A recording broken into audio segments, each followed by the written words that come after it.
Tu sais, Nathalie, une des choses que tu dois savoir dans la séparation de tes parents, enfin qui te concerne directement, c'est la question de ta garde. Tu comprends? Ma garde? Oui. Qu'est-ce que tu veux dire? Ok.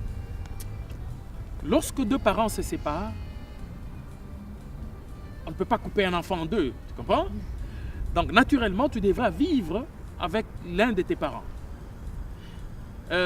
Je vais entrer dans les détails pour t'expliquer davantage.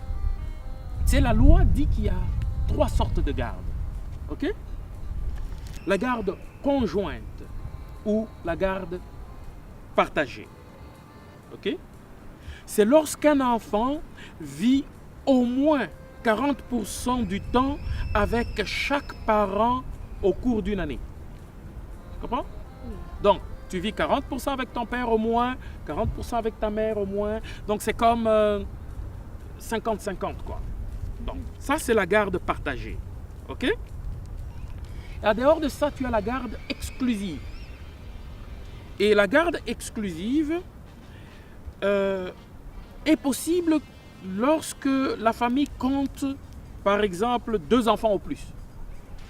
Et selon ce type d'entente, chaque parent a la garde d'au moins un enfant. Tu comprends?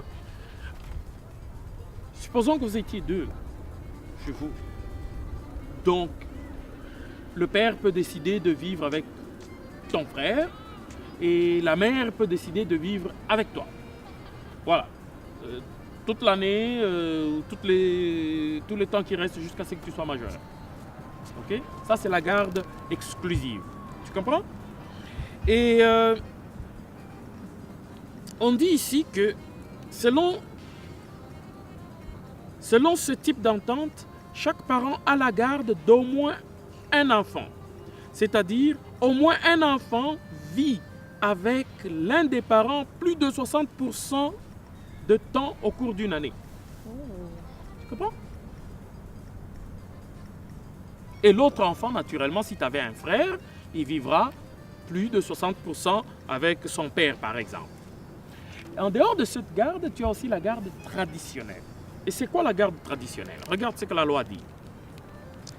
Dans ces situations, tous les enfants vivent avec un parent plus de 60% de temps au cours de l'année. Et comment déterminer la forme de garde qui sera appliquée? Ah, bon. Attends, comment on détermine cette forme? La loi prévoit tout ça, hein? Si tes parents, d'abord tout se passe par l'entente des parents. Si les parents s'entendent, maman dit, bon, par exemple, tu vas vivre avec moi, bon, ok.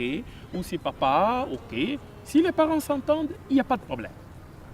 Mais dès que les parents ne s'entendent pas, c'est le juge qui va imposer une de ces 3 formes de garde aux parents. Mais le juge, il va regarder ou il va se baser sur le principe de l'intérêt supérieur de l'enfant. C'est-à-dire quoi l'intérêt supérieur de l'enfant? Waouh, c'est tout un cours de droit que tu veux que je te donne ici. Écoute, l'intérêt supérieur de l'enfant est une notion qui n'a pas tellement de définition. Okay? Mais il y a plusieurs éléments qui entrent dans son explication. Ok? C'est par exemple le fait d'offrir le meilleur épanouissement, le meilleur ou la meilleure éducation, les meilleurs soins.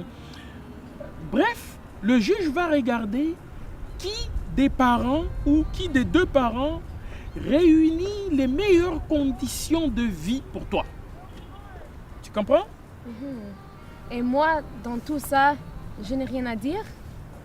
Parce que tu es une personne, je peux dire, assez mature, ça veut dire que le juge pourra te poser la question de savoir avec lequel de tes 2 parents tu voudras vivre.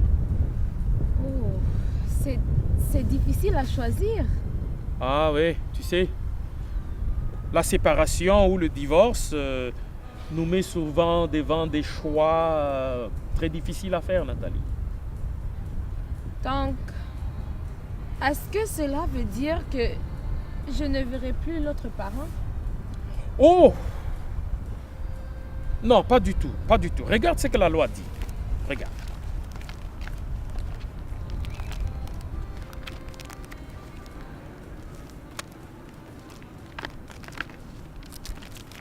Regarde.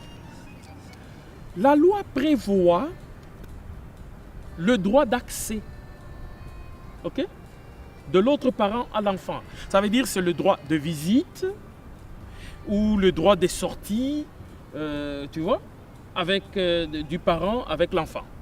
Le parent non gardien peut alors obtenir un droit de visite ou de sortie afin de conserver ses liens avec l'enfant.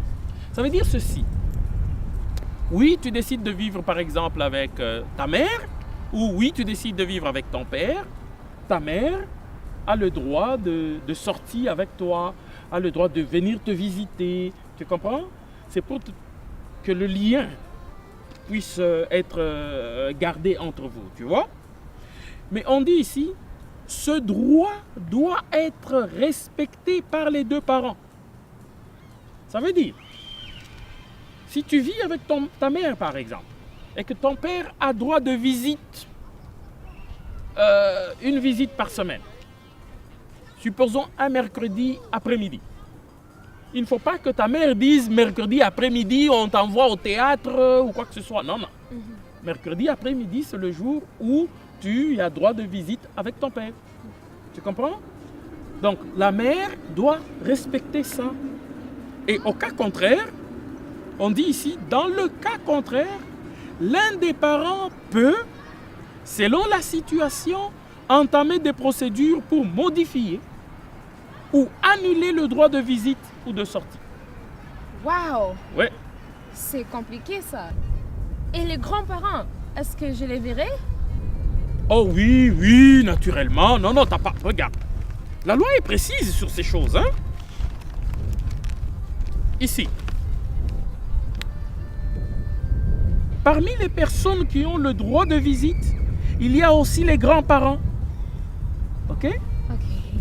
Il faut noter que il faut noter que le droit de visite ne peut être refusé ou supprimé que pour des motifs graves, tels que violence, alcoolisme, risque d'enlèvement, etc.